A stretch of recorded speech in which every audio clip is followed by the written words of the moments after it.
जब कुदरत अपना रूप दिखाती है तो रूह कांप जाती है और ऐसा ही कुछ हुआ था फ्लाइट 571 के साथ। ये प्लेन एक बर्फीली पहाड़ी पर क्रैश हुआ, जमीन से हजारों फीट ऊपर। और इस क्रैश में जो पैसेंजर्स बचे रह गए उनके पास खुद को बचाने के लिए सिर्फ एक ही चारा था, अपने ही फैमिली मेंबर्स और यार दोस्तों का मांस खाना। फ्लाइट 571 की कहानी, चाहे इसे आप दुनिया का सबसे बड़ा चमत्कार कहो या मानव इतिहास की सबसे बड़ी क्रूरता, लेकिन इस कहानी को सुनकर आपकी रूह कांप जाएगी। ये दिल दहला देने वाली कहानी शुरू होती है 12 अक्टूबर 1972 को। साउथ अमेरिका के यूरुग्वाई देश से एक चार्टर्ड प्लेन उड़ान भरता है जिसको चिली देश की राजधानी सैंटियागो में पहुंचना है।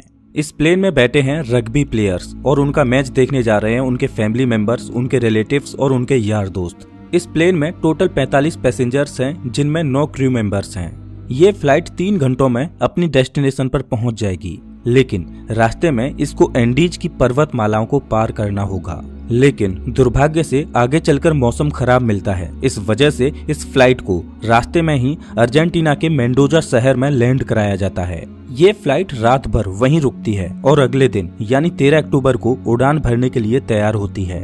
लेकिन परेशानी ये है कि अभी भी मौसम खराब है। लेकिन अच्छी बात यह है कि इस फ्लाइट का जो पायलट है वो इस रूट से पहले भी 29 बार उड़ान भर चुका है।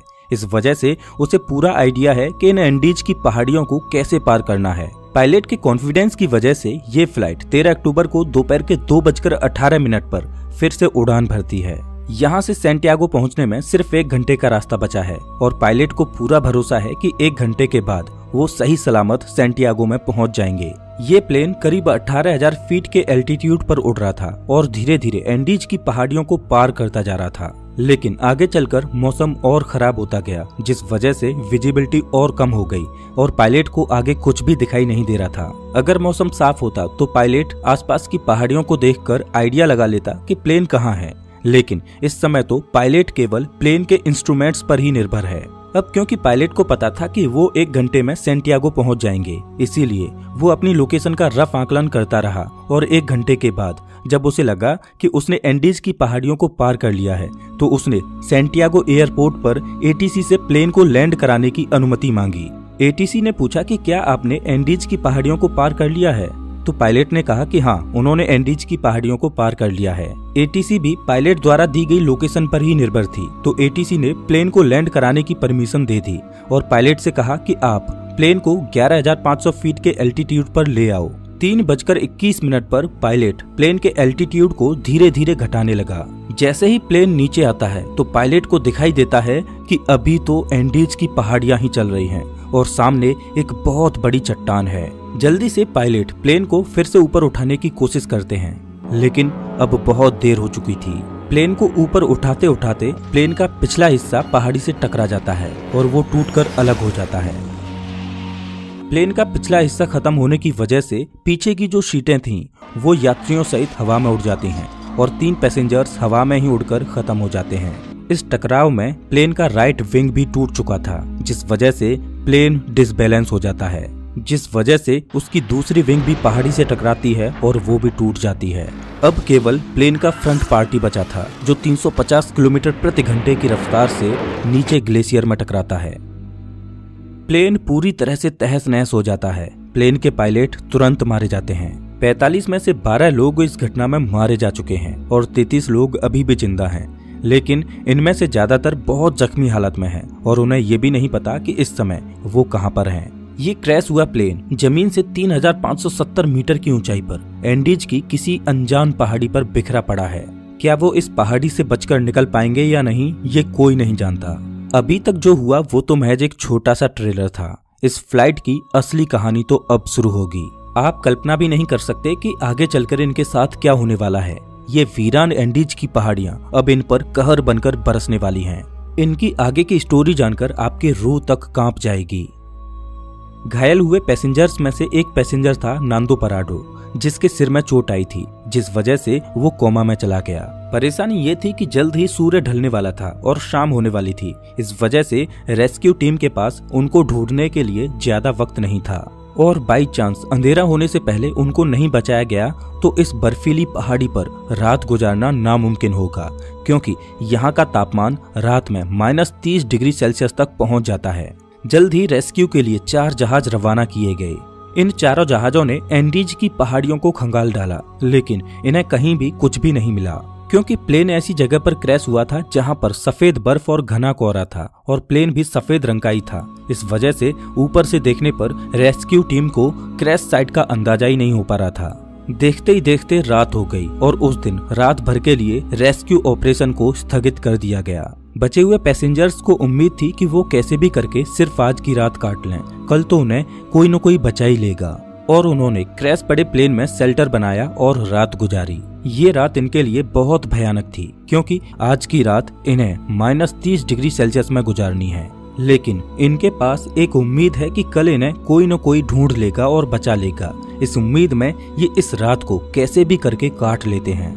लेकिन 5 लोग इस रात को नहीं झेल पाते और अब जिंदा बचे हुए लोगों की संख्या 33 से घटकर 28 रह जाती है।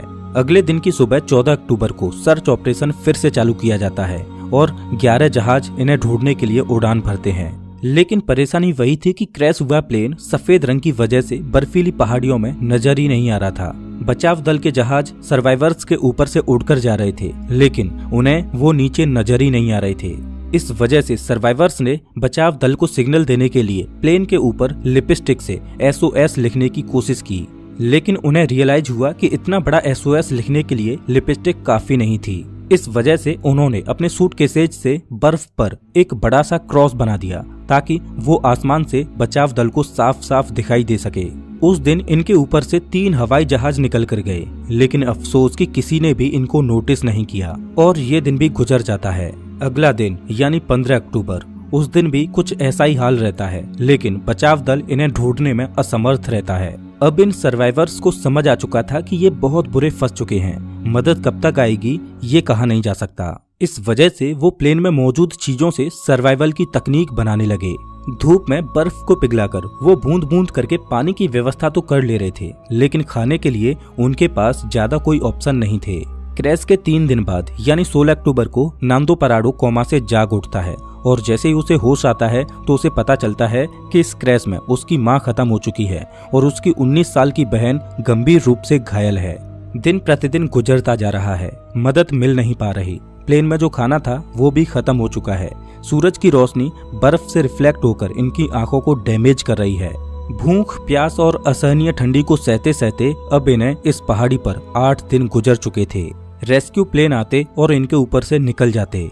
क्रैश के 8 दिन बाद नांदो पराडो की बहन भी जीवन की लड़ाई को हार जाती है और अपना दम तोड़ देती है। और उधर 8 दिनों के बाद सर्च अभियान को रोक दिया जाता है, क्योंकि अक्टूबर के महीने में वहां पर बहुत ज्यादा बर्फ पड़ती है। इस वजह से सर्च अभियान को 2 महीनों के लिए स्थगित कर दिया जाता है।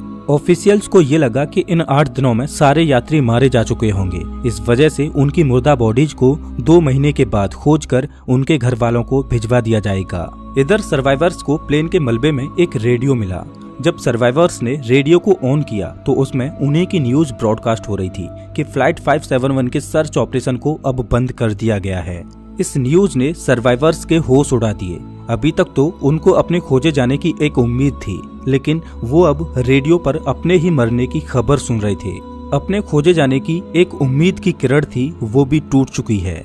अब उनको पता है कि यहाँ पर मौत निश्चित है। अब या तो परिस्थितियों को अपने ऊपर हावी होने दो या उनका डटकर सामना करो। उन्होंने प्लेन की सीटों को फाड़कर उसकी रुई को अपने कपड़ों में भरकर ठंड से बचने की कोशिश की। सीट कवर्स को पैरों में लपेटकर बर्फ में चलने के लिए जूते बनाए। सबसे बड़ी दिक्कत खाने की थी। अब जिंदा रहने के लिए इनके पास सिर्फ एक ही ऑप्शन था, वो करना जो इतिहास में कभी भी किसी ने नहीं किया, जिसके बारे में सोचकर ही रूह कांप जाए। इन्होंने बर्फ में पड़ी अपने फैमिली मेंबर्स, रिलेटिव्स और जिनके साथ वो कभी खेले कूदे उन यार दोस्तों की मुर्दा बॉडीज को खाने का फैसला किया। हालांकि ये फैसला लेना उनके लिए बिल्कुल भी आसान नहीं था। एक एक करके दिन गुजरता जा रहा था। इनके पास खुद को बचाने के लिए कोई भी प्लान नहीं था। वो रात को ठंड से बचने के लिए टूटे पड़े प्लेन के अंदर ही सोते। लेकिन क्रैश के 16 दिन बाद यानी 29 अक्टूबर को कुदरत ने इनको एक और झटका दिया। वो रात में सो रहे थे और अचानक उन्हें पता चलता है कि पहाड़ से बर्फ का एक मोटा हिस्सा टूटकर नीचे गिर रहा है। ये एवलांच इतनी जोर से आया कि भारी मात्रा में मौजूद बर्फ ने उनके टूटे प्लेन को अपनी चपेट में ले लिया। उनका प्लेन बर्फ के नीचे दब चुका था और प्लेन के अंदर भी बर्फ घुस चुकी थी, जिस वजह से उनके लिए ऑक्सीजन की कमी हो गई और दम घुटने की वजह से 8 और लोग अपनी दम तोड़ देते हैं और अब केवल 19 लोग ही जिंदा बचे हैं, लेकिन वो भी बर्फ के नीचे दबे हैं। इस बर्फ से बाहर निकलने में इन लोगों को 3 दिनों का समय लग जाता है। अब इन्हें रियलाइज हो जाता है कि यहाँ रहेंगे तो एक एक करके सब लोग मारे जाएंगे। इससे अच्छा है कि इस पहाड़ी से बाहर निकलकर मदद ढूंढने की कोशिश की जाए। उन लोगों में ज्यादातर सभी जख्मी हालत में थे, इस वजह से वो इस पहाड़ी को पार करने में सक्षम नहीं थे। लेकिन 3 लोग ऐसे थे जो कम चोटिल थे, इस वजह से उन तीनों ने इस पहाड़ी से बाहर निकलकर मदद लाने का फैसला किया। उन्होंने रास्ते के लिए मांस के टुकड़े अपने साथ लिए और उनको ठंड से बचने के लिए सबसे मोटे कपड़े दिए गए। और क्रैश के 33 दिनों के बाद यानी 15 नवंबर को ये तीनों लोग मदद ढूंढने के लिए निकल पड़ते हैं। चलते चलते इनको शाम होने लगती है, तभी इनकी नजर प्लेन के दूसरे टूटे हुए हिस्से पर पड़ती है। प्लेन का जो पिछला हिस्सा टूटकर अलग हो गया था, उन्हें वो दिखाई देता है। जब वो उस मलबे के पास जाते हैं तो उन्हें उसमें खाने के लिए बहुत कुछ मिलता है। आज की रात उन्होंने इसी में गुजारने का फैसला किया। पिछले कुछ दिनों में आज की ये रात उनके लिए अच्छी रही। प्लेन के उस पिछले भाग में उन्हें एक बैटरी मिली। उन्होंने सोचा क्यों ना इस बैटरी को प्लेन के मेन बॉडी के पास ले जाया जाए और उसमें लगी कम्युनिकेशन डिवाइस को चालू करके मदद बुलाई जाए। लेकिन बैटरी का वजन 25 किलोग्राम था। इतनी भारी बैटरी को इतनी कमजोर हालत में क्रैश साइट पर ले जाना संभव नहीं था। फिर उन्होंने सोचा कि प्लेन की मेन बॉडी से उस कम्युनिकेशन डिवाइस को ही निकाल कर इस बैटरी के पास लाया जाए और उसे चालू किया जाए, जिसकी मदद से वो बचाव दल को बुला सकें। कुछ दिनों तक इन्होंने इसे चालू करने की कोशिश की, लेकिन इन्हें सफलता नहीं मिली और क्रैश के 59 दिनों बाद यानी 11 दिसंबर को एक और एवलांच आता है, जिसमें 3 और सर्वाइवर्स मारे जाते हैं, जिसके बाद जिंदा बचे लोगों की संख्या केवल 16 रह जाती है। और अब ये तीनों नौजवान कैनेसा, पराडो और विजिंटेन बिना किसी गियर के ग्लेशियर पर चढ़ाई करने के लिए निकल पड़ते हैं। ये तीनों पश्चिम दिशा की ओर चलते चले जाते हैं, लेकिन ये बिल्कुल भी नहीं जानते कि जिस दिशा में ये जा रहे हैं उसमें कोई इंसानी बस्ती इन्हें मिल पाएगी या नहीं। उनको बस ये लग रहा था कि उनको इस सामने वाली पहाड़ी को पार करना है और उन्हें मदद मिल जाएगी, और उन्हें उम्मीद थी कि वो 3 दिनों में इस पहाड़ी को पार कर लेंगे। इसीलिए उन्होंने अपने साथ में सिर्फ 3 दिनों के लिए ही मीट की सप्लाई रखी। इन्होंने धागे से सिलकर एक स्लीपिंग बैग बनाया था, तो ये दिन भर बिना किसी गियर के पहाड़ पर चढ़ते और रात में एक ही स्लीपिंग बैग में तीनों चिपक कर सोते। खुले में बिना किसी सुविधा के -30 डिग्री सेल्सियस में रात गुजारना कोई आसान बात नहीं थी। चलते चलते इन्हें चौथे दिन की सुबह हो चुकी थी, लेकिन अच्छी बात ये थी कि वो अब उस पहाड़ी की चोटी पर पहुंच चुके थे। जैसे ही ये पहाड़ की चोटी पर पहुंचे तो इनके पैरों तले जमीन निकल गई, क्योंकि पहाड़ पर चढ़कर इन्हें पता चला कि वो इतने दिनों से जिस दिशा में चल रहे थे वो गलत दिशा थी। आगे रास्ता खत्म ही नहीं होता। अब क्योंकि उनके पास खाने की सप्लाई बहुत कम थी, इस वजह से उन्होंने फैसला किया कि उनमें से एक बंदा क्रैश साइट पर वापस चला जाएगा और 2 लोग आगे जाएंगे। इस वजह से विजिंटन वापस लौट जाता है और पराडो और कनेसा आगे बढ़ते रहते हैं। उस पहाड़ की चोटी पर चढ़ने के बाद इनको सही रास्ते का अनुमान हो जाता है और ये दोनों कई दिनों तक आगे बढ़ते रहते हैं और कुछ दिनों के बाद इन्हें नदी की एक छोटी सी धारा मिलती है। वो उस धारा के साथ साथ नीचे चलते रहते हैं और लगातार 9 दिनों तक चलने के बाद 20 दिसंबर को नदी के दूसरे किनारे पर इन्हें 3 लोग दिखाई देते हैं। ये चलते चलते बहुत थक चुके थे। पिछले 9 दिनों में इन्होंने पहाड़ पर 61 किलोमीटर की हाइकिंग की थी और अब मंजिल इनके सामने थी। इन्होंने उनसे मदद की गुहार लगाई, लेकिन वो लोग टुमारो बोलकर चले गए। उस दिन उन्हें कोई मदद नहीं मिल पाई, लेकिन अगले ही दिन वो विलेजर फिर से वापस आया और एक पत्थर में कागज और पेन लपेटकर नदी के दूसरे किनारे पर फेंका। नांदो पराडो ने पेन और कागज को उठाकर जो भी घटना घटी थी उसके बारे में सब कुछ लिख दिया। जब उस विलेजर ने उस पेपर को पढ़ा तो वो सब कुछ समझ गया, क्योंकि उसे पता था कि इन पहाड़ियों में कुछ दिन पहले प्लेन क्रैश हुआ था और उस एरिया में भी पूछताछ के लिए लोग आए थे। लेकिन वो हैरान था कि ये लोग अभी तक जिंदा कैसे बचे हैं। वो विलेजर जल्द से जल्द शहर गया और आर्मी कमांड के साथ इस इन्फॉर्मेशन को साझा किया और जल्द ही चिली की एयरफोर्स इन्हें रेस्क्यू करने के लिए पहुंचती है। आर्मी ऑफिसर्स पराडो और कनेसा को हेलीकॉप्टर में बिठाकर क्रैश साइट पर पहुंचते हैं और 22 दिसंबर 1972 को क्रैश के 70 दिनों के बाद बचे हुए सर्वाइवर्स को रेस्क्यू किया जाता है। इन लोगों की हालत बहुत ज्यादा खराब थी। इस क्रैश के बाद टोटल 16 लोग ही सर्वाइव कर पाते हैं। इनकी ये कहानी सच में दिल दहला देने वाली कहानी थी। लेकिन इससे भी खतरनाक सर्वाइवल की कहानी है एक ऐसे व्यक्ति की जो 438 दिनों तक गहरे समुद्र में फंसा रहा। बीच पैसिफिक ओशियन में एक छोटी सी नाव उसका घर थी, खुला आसमान जिसके नीचे उसे दोपहर की तेज धूप और रात की ठंडी को सहना था। एक अकेला व्यक्ति वीरान समुद्र में 438 दिन यानी 14.5 महीनों तक अकेला मदद की आस लगाए भटकता रहा। इस व्यक्ति की सर्वाइवल की कहानी आपको सच में हैरान कर देगी। इस कहानी को आप स्क्रीन पर दिख रही इस वीडियो में देख सकते हो। मैं आपको वहीं मिलता हूँ।